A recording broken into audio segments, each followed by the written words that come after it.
Aurélien Francis Mufunda. Je suis ancien étudiant de Lomonosov à Moscou, ancien assistant à l'Institut d'Afrique de l'Académie des sciences de l'ex-URSS, docteur PhD en philosophie, ancien chargé de cours à l'ENS, ancien chargé de cours à l'ex-École supérieure du parti, ancien questeur de l'Assemblée nationale et ancien secrétaire général de la même Assemblée.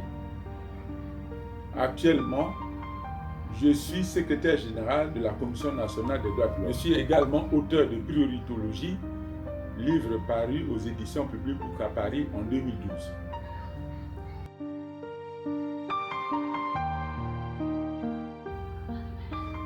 Elle sert à établir, à hiérarchiser les priorités dans tous les domaines de l'activité humaine en vue d'en faciliter l'accessibilité à tout chercheur ou à tout individu qui travaille dans le champ de la connaissance, tout comme dans le champ de l'activité humaine simplement.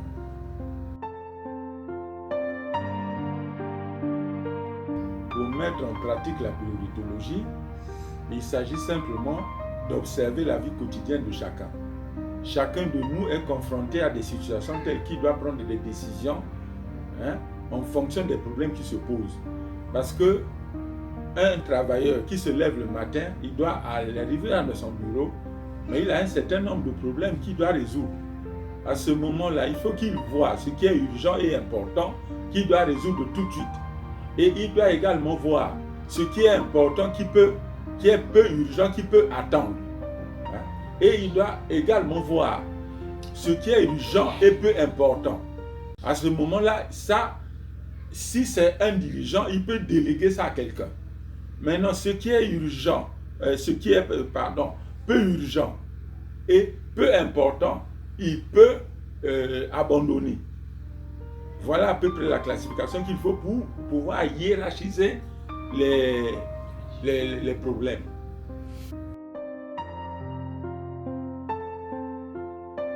Pour hiérarchiser les priorités de manière objective, il y a beaucoup de principes. J'énumère quelques-uns. Par exemple, le principe de l'objectivité, le principe de la nécessité, le principe de l'utilité, le principe de la complémentarité. Il y a beaucoup de principes en fait qui doivent être appliqués. Lorsque, par exemple, nous nous trouvons dans une situation de guerre, qu'est-ce qui est nécessaire?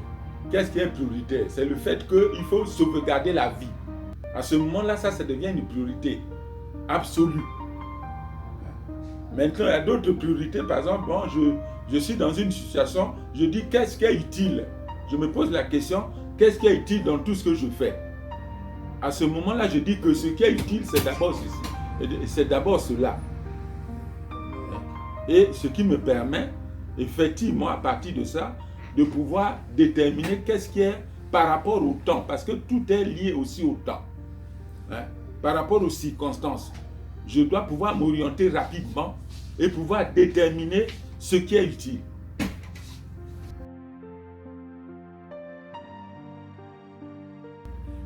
Le principe de l'humanisme se pose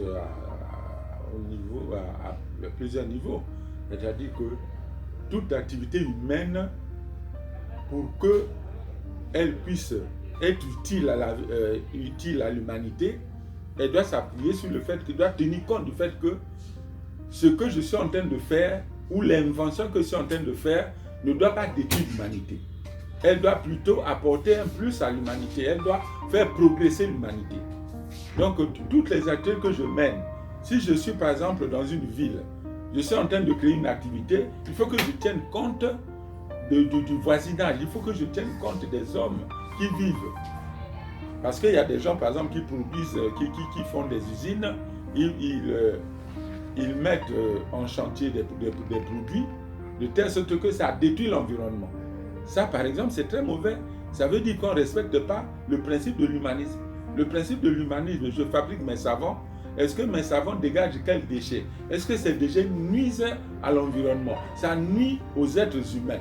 Si ça nuit aux êtres humains, je dois revenir à l'humanisme pour dire, Ça nuit, j'abandonne cela.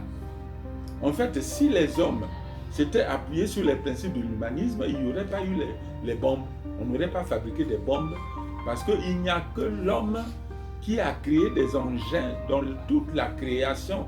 Il n'y a que l'homme qui a été très méchant pour s'auto-détruire, pour créer des engins pour s'auto-détruire et pour détruire aussi les autres créatures. Les autres animaux se battent à main nue. Hein? Les autres animaux se battent à main nue, ne fabriquent pas des engins pour détruire les autres êtres, les autres créatures. Merci. Les priorités, effectivement, ont des caractères. Il y a des priorités qui sont des priorités au niveau universel. Telles que, par exemple, aujourd'hui, nous parlons de la couche d'ozone. La couche d'ozone intéresse l'humanité entière. Il y a des priorités qui sont des priorités absolues. Par exemple, le fait de préserver la vie est une priorité absolue. Il y a des priorités qui sont des priorités relatives. C'est-à-dire qui ne sont pas absolues. On peut par exemple prendre l'exemple, disons, des choses qui ont un caractère facultatif. Est-ce que je peux faire un voyage ou ne pas faire un voyage? C'est relatif. Maintenant, d'autres priorités, par exemple, les caractéristiques des priorités, il y a des priorités qui sont des priorités régionales, il y a des priorités nationales. Par exemple, au niveau d'une nation, il y a des priorités nationales. Mais il y a des priorités aussi qui sont d'ordre, par exemple, académique. Au niveau, par exemple, de l'enseignement, on peut dégager un certain nombre de priorités. Il y a aussi des priorités au niveau scientifique. Merci beaucoup.